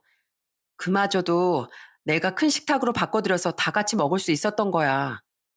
네? 아니, 그게 정말이에요? 아우, 무슨 조선시대도 아니고 여자들만 바닥에서 먹는 게 어딨어요. 그러니까 말이야. 그래도 동서는 서방님이라도 잘해주잖아. 우리 남편은 결혼 전엔 그렇게 잘해주더니 결혼하고 나서 돌변하더라. 맨날 별것도 아닌 걸로 성질이나 내고 집안일도 하나도 안 해. 내가 왜 이 사람이랑 결혼했는지 하루에도 몇 번씩 후회한다니까. 형님 말대로 저희 남편이 잘해주긴 하는데 그래도 시댁 문제엔 어쩔 수 없다고 하더라고요. 안 그래도 제가 저희 남편한테 아버님이랑 어머님 좀 알려보라고 했었는데 옛날부터 그렇게 사시던 분이라 어쩔 수 없으니까 저보고 이해해달라고 하던데요. 이런 상황에선 형님이랑 저랑 둘이 힘을 합쳐서 싸우는 수밖에 없어요. 그러니까 형님도 맨날 당하기만 하지 마시고 할 말은 좀 하면서 사세요. 그러자 형님은 그동안 참고 살았던 얘기를 저한테 허심탄회하게 다 털어놓으면서 앞으로 저처럼 조금씩 용기를 내보겠다고 하시더군요. 그 이후로 저는 형님과 연락도 자주 하고 친하게 지냈습니다. 그렇게 저는 형님과 의지하면서 할 말은 해가면서 살았답니다. 그리고 남편과의 사이에서 떡두꺼비 같은 아들도 하나 낳았어요. 제가 결혼한 지 2년 뒤에는 제 여동생도 결혼을 했답니다. 제부는 화물차 운전기사로 일하고 있는 사람이었는데 아버진 일찍 돌아가시고 어머니만 계시다고 하더라고요. 제부는 참 정이 많고 착한 사람이었어요. 하루는 저희 엄마가 평소처럼 김치를 담가서 보내주셨는데 저한테 전화로 이렇게 말씀하시더라고요. 재영아, 김치 잘 받았지? 이번엔 우리 둘째 사이랑 같이 담근 김치야. 제부랑요? 제부가 내려가서 같이 김장도 했어요? 그럼 피곤하고 바쁠 텐데도 한 달에 한두 번씩은 꼭 내려와서 일을 도와주더라. 네 동생이 결혼을 참 잘했어. 남잔 자고로 돈 많고 능력 있는 것보다 저렇게 자상하고 가족을 잘 챙기는 사람이 좋은 거거든. 그런데 또 하루는 남편이랑 같이 친정에 갔는데 또 제부가 와 있는 거예요. 차에서 커다란 체리 박스를 몇 박스나 꺼내더니 이렇게 말하더라고요. 장모님, 혹시 체리 드셔보셨어요? 저 아는 사람 통해서 싸게 샀는데 왠지 안 드셔보셨을 것 같아서 사왔어요. 아이고, 맛이나 보면 되는데 왜 이렇게 많이 사왔어? 이걸 우리 둘이서 어떻게 다 먹으라고? 동네 어르신들도 조금씩 나눠드리려고 많이 사왔죠. 어르신들이 참외나 사과 같은 건 많이 드셔보셨어도 이런 건 자식들이 안 사다 주면 먹기 힘들잖아요. 그러자 저희 부모님은 손뼉까지 치며 좋아하시더라고요. 장인 장모뿐만 아니라 동네 사람들까지 챙기는 그 마음이 너무 기특하다면서요. 그래서 저희 아빠는 제부랑 같이 돌아다니며 나눠주시겠다고 나섰습니다. 남편한테 우리도 같이 동참하자고 했는데 남편은 피곤하다며 방에 들어가서 자겠다고 하더군요. 그래서 결국 남편은 빼고 저랑 여동생 부부 그리고 아빠까지 넷이서 동네를 돌아다녔답니다. 집집마다 들러서 체리를 한 바구니씩 드리니까 다들 제부 칭찬을 하시더라고요. 아이고, 세상에 이런 사이가 다 있어. 내 살다 살다 장인 장모 챙기는 사인 봤어도 동네 사람들까지 다 챙기는 사이는 처음 봤네. 아버님한테 들어보니까 동네 어르신분들이랑 어릴 때부터 한 동네 사셔서 거의 친척이나 다름없다고 하시더라고요.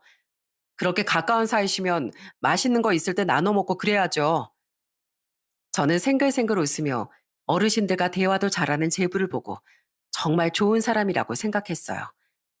게다가 제부는 저희 친정에 뭐 하나라도 고장날 기미가 보이면 가만히 있질 않았어요. 저희 부모님이 얘기하기도 전에 먼저 사람을 불러 해결을 해주더라고요. 제 여동생이 그런 섬세하고 착한 남자를 만나 제가 다 행복했답니다. 그렇게 제 여동생은 제부와의 사이에서 아들을 하나 낳았고 저도 둘째 딸을 낳게 되었어요.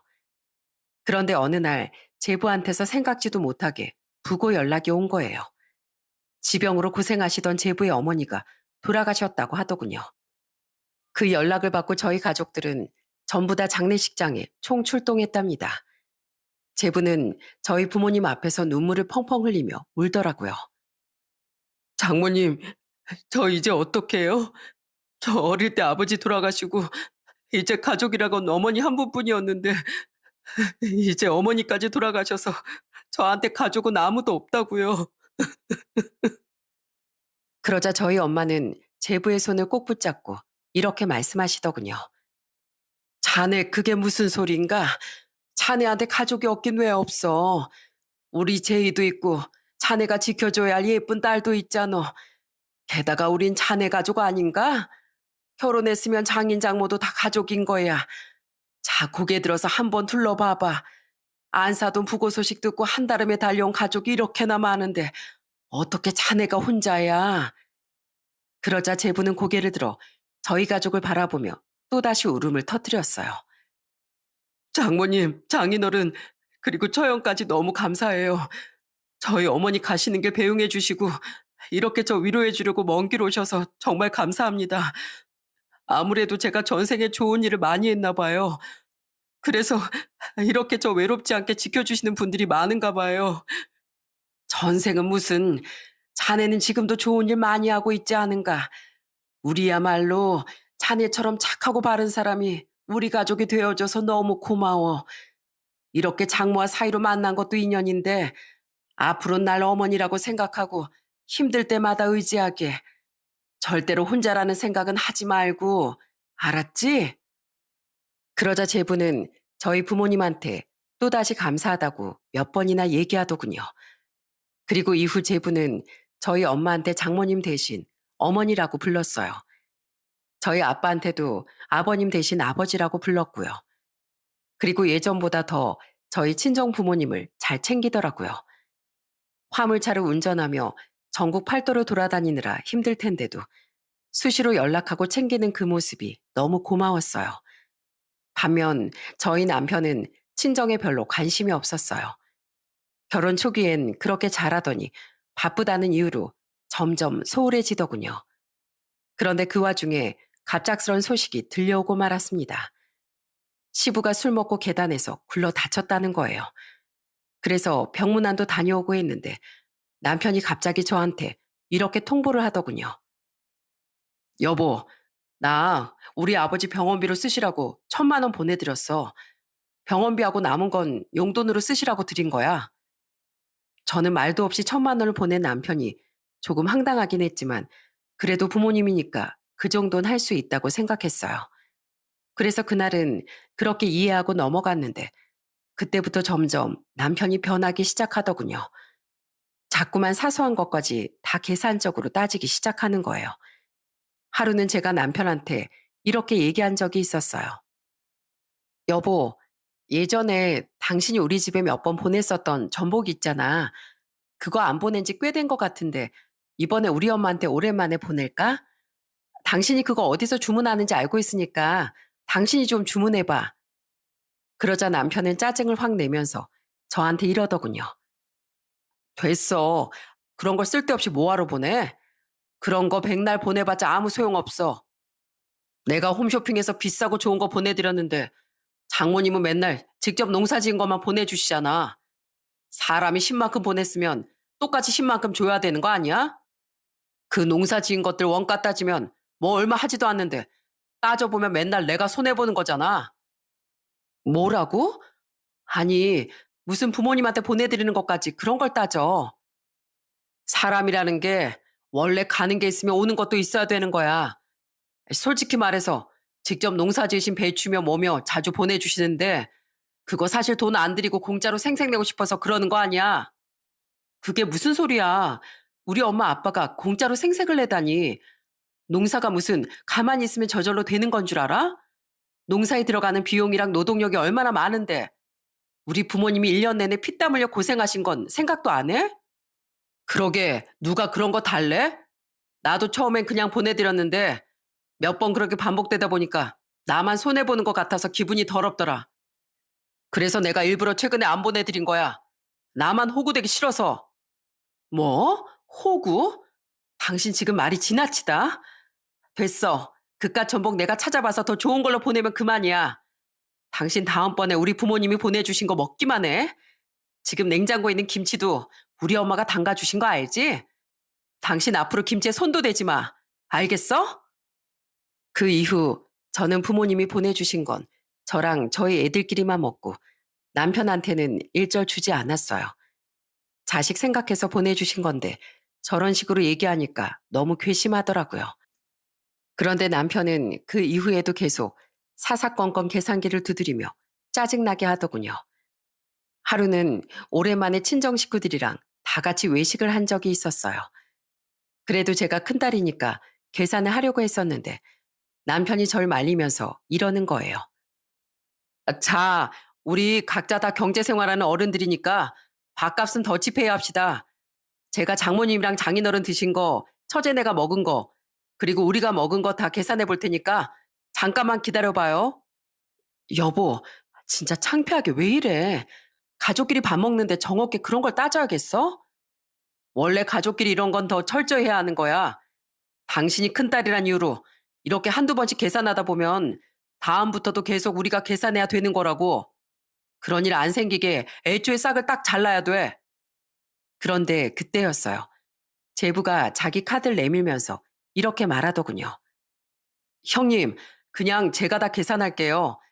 어머님이랑 아버님 드신 것까지 직접 내시라고 할 수는 없잖아요. 저는 그런 제부의 모습을 보고 남편한테 더 화가 나더군요. 그래서 제부의 손을 밀어버리고 직원한테 제 카드를 쥐어줬어요. 제부, 이건 내가 계산할 테니까 제부 넣어도 당신 진짜 가족들 앞에서 쪽팔리게 이럴 거야? 당신도 여태까지 우리 엄마 아빠가 사주는 밥 몇 번이나 얻어먹었잖아. 그럼 그땐 왜 더치페이 안 했어?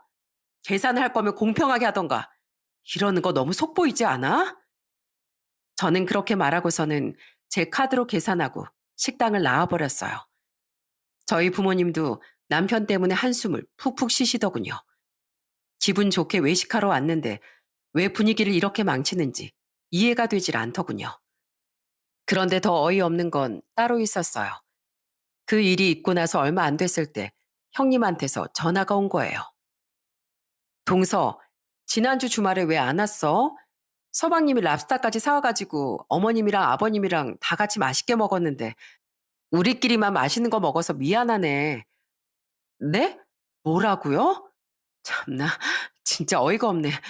형님, 저 남편이 어머님 댁에 간 줄도 몰랐어요. 그날 약속 있다면서 혼자 나갔거든요. 그 인간, 저희 친정 식구들이랑 외식할 땐 돈 한 푼 쓰기 아까워서 더치페이 하자고 하던데 거기 가선 그 비싼 랍스터를 잘도 사주네요. 뭐? 진짜 서방님이 그랬단 말이야? 아휴, 이 집안 남자는 도대체가 제대로 된 사람이 없네. 하긴 이 시집안 핏줄이 어디 가겠어? 그렇게 형님과 통화를 하며 다음에 차라도 한잔 하자는 약속을 했습니다. 그리고 저는 그날 퇴근하고 돌아온 남편에게 따지기 시작했어요. 치사하게 친정에서는 더치페이 하자고 했으면서 왜 시댁에 가서는 그 비싼 랍스터를 쌌냐고 물어보니까 이렇게 말하더라고요. 당신이 무슨 상관인데? 아, 내가 우리 가족들이랑 맛있는 거 먹고 싶어서 쌌다. 왜? 뭐라고? 당신 가족만 가족들이고 내 가족은 가족도 아니냐? 참, 당신 지금 엄청 유치한 거 알아? 그래, 당신 유치하게 나가니까 나도 유치하게 나가지 뭐. 나도 이번 주말에 우리 친정 식구들만 데리고 맛있는 거 먹으러 갔다 올 테니까 당신 상관하지 마. 그렇게 저와 남편의 갈등은 점점 깊어져만 갔어요. 그런데 얼마 안 가 저보다 먼저 나가 떨어진 사람이 있었습니다. 그건 바로 저희 형님이었어요. 조만간 만나서 차나 한잔 하자더니 갑자기 전화 와서 이렇게 얘기하더라고요. 동서, 나 남편이랑 이혼하려고 시댁에 알리기 전에 동서한테 먼저 얘기해주고 싶어서 전화했어. 네? 아주버님이랑 이혼하신다고요? 왜요? 아주버님이 또 힘들게 해요? 어, 여태까진 우리 애들 생각해서 참고 살았는데 이제 더 이상 참는데 한계가 있다는 생각이 들어서 솔직히 어머님이랑 아버님이 나 괴롭히는 것도 너무 스트레스 받는데 동서처럼 대들어봤자 바뀌는 것도 없으니까 답답해 죽겠더라고. 그리고 더 어이없는 게 뭔 줄 알아? 그 인간 나 몰래 바람까지 피웠어. 왜 그렇게 가정에 소홀한가 했더니 만나는 여자가 있더라고. 세상에, 글쎄 나 몰래 1년이나 만났다더라. 이것들이 아주 날 바보로 알고 농락한 거야. 동서, 나 그런 인간이랑 도저히 못 살겠어. 그래도 여태까지 동서가 내 편이 되어주고 힘이 돼줘서 정말 고마웠어. 동서 나처럼 되지 말고 서방님이랑 잘 지냈으면 좋겠다. 그래도 아니다 싶으면 더 미루지 말고 얼른 끝내야 돼. 안 그러면 나처럼 후회하니까. 알겠지? 그렇게 형님은 상간녀 소송까지 하고 이혼을 하게 되었습니다. 시숙이 성격이 별로인 건 알았지만 바람까지 피우는 인간일 줄은 꿈에도 몰랐어요. 그래도 아들이 잘못해서 이혼당했으니 시부모님이 조금은 죄책감을 가지고 계실 줄 알았는데 그게 아니더라고요. 형님이 이혼하니까 그 화살이 저한테 돌아오는 거예요. 시모는 다짜고짜 저한테 전화해서 이렇게 따지더군요. 작은 애 너, 설마 큰애처럼 내 아들 뒤통수 치고 이혼한다 소리 하는 건 아니지? 내가 보니까 너희 둘이 친하게 지내는 것 같던데 둘이 붙어 다니면서 남편 욕하고 시댁 욕하고 그러는 거 아니야? 너희들끼리 이간질하면서 내 아들 이혼당하게 한 거 아니냐고. 어머님, 그게 무슨 소리세요? 아주버님이 바람 피워서 이혼한 거라면서요. 잘못은 아주버님이 했는데 왜 저한테 불똥이 튀어요? 그리고 솔직히 말해서 형님이 이 정도 버텼으면 오래 버틴 거 아닌가요? 그동안 어머님이랑 아버님이 형님 엄청 괴롭히셨잖아요. 괴롭히긴 뭘 괴롭혀? 이것 봐, 이것 봐. 너희들끼리 뒤에서 시시덕거리면서 시부모 욕이나 하고 다닌 거지? 이래서 집안에 여자가 잘 들어와야 되는데 며느리 하나 잘못 들였다가 아주 집안 망하게 생겼네. 여자가 잘 들어와야 되는 게 아니라 어머님이 자식을 잘 키우셨어야죠. 솔직히 형님이 시집 와서 못한 게 뭐예요? 어머님이 그렇게 시집살이 시키셨어도 꿋꿋이 다 버텼잖아요. 그리고 아주버님이 집안일도 하나도 안 하고 가정에 통 관심도 없는데 형님 혼자서 애 키우고 집안일까지 다 하셨잖아요. 며느리로서 그 정도면 할 만큼 한 거 아닌가요? 아들이 잘못했으면 형님한테 사과할 생각을 하셔야지. 진짜 어머님도 너무하시네요. 저는 그렇게 말하고선 전화를 끊어버렸어요. 끝까지 형님 탓으로 몰아가는 모습을 보니 너무 화가 나더라고요. 그동안 시모와 시부를 달라지게 하려고 노력을 많이 했는데 더 이상은 소용없겠다는 생각이 들더라고요. 그와 동시에 저의 결혼 생활에도 회의감이 들었고요. 그런데 그런 저한테 남편이 아주 결정타를 날리더군요. 형님이 이혼하고 나서 6개월 정도 지났을 때였어요. 갑자기 저희 엄마가 울면서 전화를 하신 겁니다. 재영아, 네 아빠 어떡하니? 경운기 몰다가 운전 부주의로 사고가 났단다. 지금 병원에 입원했는데 수술을 해야 된대. 저는 너무 놀라 바로 아빠가 입원한 병원으로 달려갔어요. 얘기를 들어보니 생명에 지장은 없지만 수술하고 당분간 쉬어야 된다고 하더라고요. 어느새 내려온 여동생과 제부도 걱정을 많이 하더군요. 언니, 우리 아빠 괜찮겠지? 그러게 뉴스에 경운기 사고 나올 때마다 마음이 조마조마하더라니까. 이제 연세도 드셨으니 농사일 좀 그만하셨으면 좋겠는데. 저도 여동생과 같은 마음이었어요. 농사 일이라는 게 체력적으로도 힘든 일이라는 걸 잘 알고 있었기 때문에 걱정이 많이 되었거든요. 그래서 저는 여동생과 상의 끝에 각자 1,000만 원씩 2,000만 원을 저희 아빠에게 해드리기로 했습니다. 그래서 저는 그날 집으로 돌아가 남편한테 이렇게 얘기했어요. 여보, 우리 아빠 이번에 수술하고 나서 당분간은 쉬셔야 된대. 수술비로도 쓰고 앞으로 쉬면서 생활비로 쓰실 돈도 필요하니까 우리가 1,000만 원만 해드리자. 그러자 남편은 기겁을 하며 이렇게 말하더군요. 뭐? 1,000만 원? 장인어른한테 그렇게 큰 돈을 어떻게 해드려? 왜 못해? 내 아빠고 당신 장인어른인데 그 정도는 해줄 수 있는 거 아니야? 우리한테 1,000만 원이 없는 것도 아니잖아. 아유, 알았어. 대신 장인어른한테 차용증 받아와. 설마 그거 그냥 드리자고 하는 건 아니지? 나중엔 다시 돌려받아야 될 거 아니야. 계산은 확실하게 해야 되니까 차용증 받아오면 내가 1,000만 원 빌려드리는 거 동의해 줄게. 저는 순간 남편이 완전히 미쳤구나 하는 생각이 들었습니다. 장인어른이 다쳐서 수술하신다는데 차용증까지 쓰라는 게 말이 되나요? 저는 너무 황당하고 어이가 없어서 남편한테 이렇게 따졌어요. 차용증은 무슨 차용증이야?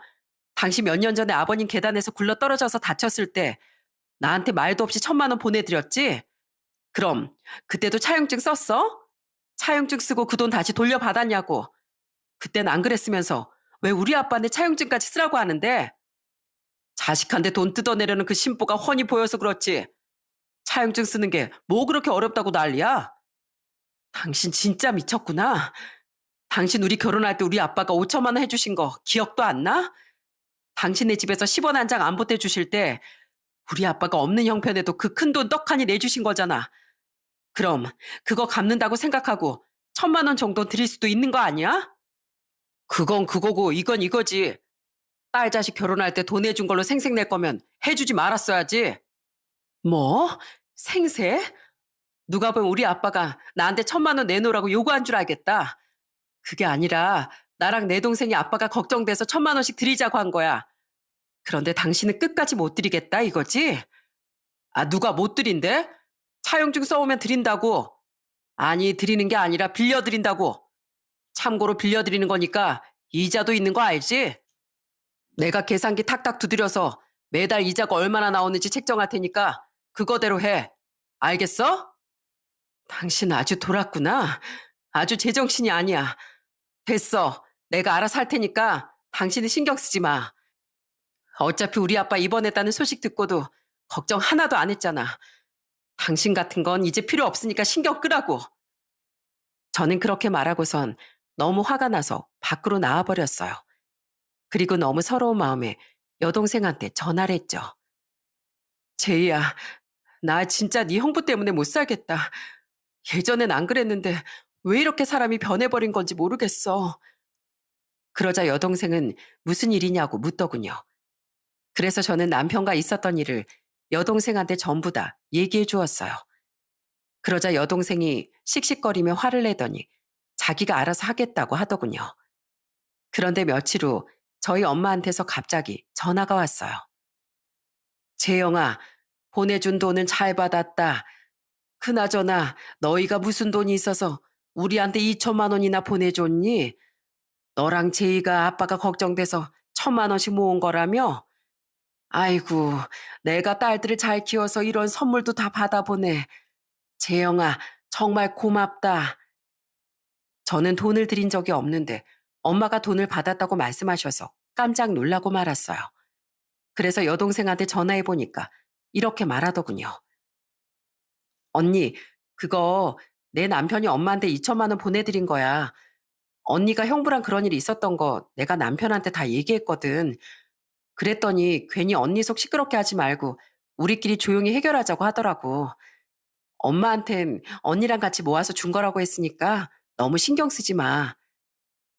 저는 그 얘기를 듣고 나서 순간 망치로 머리를 맞은 듯 멍해지더군요. 저를 배려해서 혼자 2천만 원을 내준 제부와 저희 남편이 극과 극으로 비교가 되더라고요. 저희 남편에 비하면 제부는 하늘에서 내려온 천사나 다름없었고 제부에 비하면 저희 남편은 기어다니는 벌레보다 못하게 느껴졌어요. 그래서 저는 그때 남편과 이혼해야겠다고 결심하게 되었습니다. 이런 인간관 더 이상 살 수 없겠다는 판단이 들었거든요. 그래서 저는 그날 퇴근하고 돌아온 남편한테 이렇게 얘기했어요. 당신 우리 아빠한테 돈 드리려면 차용증 써오라고 했지? 그런데 이제 그럴 필요 없어. 제부가 우리 대신에 1,000만 원 더해서 2천만 원 드렸거든. 돈 한 푼 아까워서 더치페이 하고 장인어른이 다쳤는데도 차용증까지 써오라고 하는 누구하곤 진짜 비교되지 않아? 뭐? 동서가 2천만 원을 그냥 드렸다고? 참나, 화물차 운전이 돈이 꽤 된다더니 그 말이 사실인가 봐? 그럼 잘 됐네. 안 그래도 차용증 무시하고 돈 안 갚으실까 봐 걱정했는데 이제 그럴 필요 없겠어. 그래, 그럴 필요 없어. 이제 당신 우리 집 일에 신경 쓸 필요 없다고. 그리고 나도 마찬가지로 앞으로 당신 집 일에 신경 쓸 일 없을 거야. 뭐야, 치사하게. 내가 차용증 쓰라고 했다고 우리 부모님한테도 소홀하게 하겠다 이거야? 야, 그래도 이건 아니지. 그래도 당신은 며느리잖아. 며느리로서 할 도리는 해야 될 거 아니야. 누가 며느리야? 나 이제 당신 집안 며느리 아니거든? 나 더 이상 당신이랑 못 살겠으니까 이혼해. 당신 우리 가족들 만날 때마다 맨날 계산기 두드렸지? 그래서 나도 당신이랑 똑같이 계산기 좀 두드려 봤어. 그런데 아무리 계산을 해봐도 지금 당장 당신이랑 이혼하는 게 나한테 훨씬 이득이더라. 너 같은 거 끝까지 데리고 살아봤자 나만 스트레스 받고 우리 가족들은 상처받을 거 아니야. 게다가 우리 애들은 무슨 죄야? 너같이 인성 더러운 아빠 밑에서 자라면 똑같이 클 거 아니야. 너 하나 때문에 여러 사람 인생 망치게 생겼는데 지금 이혼하는 게 모두한테 이득이지. 참나, 이혼하자면 뭐 내가 못해줄 줄 알고? 그래, 이혼해. 나도 이혼하고 어디 자유롭게 한번 살아보자. 자유롭게 살던지 말던지 알아서 하고 이혼 서류에 도장이나 찍어. 그리고 다신 내 눈앞에 알짱거리 생각하지 마. 알겠어? 저는 그렇게 남편과 재산 분할을 하고 이혼을 하게 되었어요. 그리고 제부가 저 대신 내준 1,000만 원은 제부한테 보내줬답니다. 제부, 그렇게 큰돈 떡하니 내주는 게 쉬운 일이 아닌데 우리 부모님을 위해서 그렇게 해줘서 너무 고마워. 그리고 나도 제부 덕분에 내 인생을 구한 것 같아. 제부가 옆에서 이렇게 잘해주니까 내 전 남편이 얼마나 쓰레기인지 더 잘 알겠더라고. 제부, 내 동생이랑 결혼해줘서 고맙고 우리 가족을 이렇게 위해줘서 정말 고마워. 제부는 우리 가족의 수호천사나 마찬가지야. 다행히 저희 아빤 수술을 잘 마치고 퇴원을 하게 되었어요. 저희가 극구 말려서 당분간은 농사일을 쉬고 집에서 여유롭게 보내시겠다고 하더군요. 그런데 제가 이혼한 지 얼마 안 됐을 때 전 신우이한테서 연락이 왔습니다. 올케 언니, 잘 지내고 있죠? 언니가 우리 오빠랑 이혼한다고 했을 때 속으로 저 얼마나 응원했는지 몰라요. 그러게 제가 이 집구석 남자들 다 이상하다고 했잖아요. 올케 언니, 저희 집에서 진짜 탈출 잘하셨어요. 큰 올케 언니가 이혼할 때도 다행이라고 생각했는데 이젠 작은 올케 언니까지 이혼하니까 제 속이 다 시원하네요. 저는 이 집 핏줄이라 쉽게 벗어날 수는 없겠지만 올케 언니들은 그게 아니잖아요. 올케 언니, 앞으로 제가 응원할 테니까 우리 조카들이랑 같이 행복하게 살아야 돼요. 아셨죠? 가끔씩 조카들 보고 싶을 때 한 번씩 보여주시면 더 좋고요. 시댁에서 유일하게 정상이었던 전 시누이의 말에 가슴이 따뜻해지는 기분이 들더군요. 그런 집안에서 여자라고 차별받으며 살았을 전 시누이의 처지가 안쓰럽기도 했어요. 그래서 전 시누이랑은 종종 연락을 하며 지내기로 했답니다. 그렇게 저는 애들을 키우며 하루하루를 열심히 살아갔어요. 최근에 전 남편이랑 싸우는 일이 많았는데 이제 싸울 사람이 없으니까 집안이 평화롭고 웃음이 끊이질 않더라고요. 저희 애들도 처음에만 조금 아빠를 찾더니 이제는 별로 보고 싶어 하지도 않는 것 같아요. 애초에 집에서 맨날 짜증만 내는 아빠를 어떤 애들이 좋아하겠어요? 그런데 그렇게 평화로운 일상이 지속되던 가운데 엄청난 소식이 들려오고 말았습니다. 제가 이혼한 지 2년도 안 되었을 때였어요. 갑자기 전 시모한테서 연락이 온 겁니다. 전 시모는 울먹이는 목소리로 저한테 이러더군요. 며느라, 너 혹시 돈 좀 있니? 지금 내 아들 큰일 나게 생겼는데 네가 좀 도와다오. 아줌마, 아줌마 아들이 큰일 나게 생긴 걸 왜 저보고 도와달라고 하세요? 아줌마 자식이니까 아줌마가 알아서 하셔야죠. 나 혼자 감당이 안 돼서 그래. 우리 아들이 회사에서 불법 대출을 저지르는 바람에 경찰에 끌려가고 지금 말도 아니란다. 뭐라고요? 불법 대출이요? 참, 하다 하다 별걸 다 하네. 뭘 얼마나 불법으로 대출해 줬길래 그러는데요? 그 금액이 상상을 초월할 정도로 큰가 봐. 대출이 안 나오는 기업들한테 뒷돈을 받고선 서류를 조작해서 대출을 해줬대. 그런데 그게 내부 감사에 걸리는 바람에 지금 교도소에 들어가게 생겼어. 회사에서 큰 피해를 입었다면서 고소까지 했다나 봐.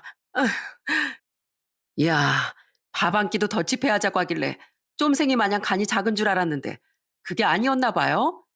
어쩜 그렇게 무서운 짓을 아무렇지도 않게 해요? 내가 진작에 이혼하길 잘했네. 안 그랬으면 남편 옥바라지나 할 뻔했잖아요.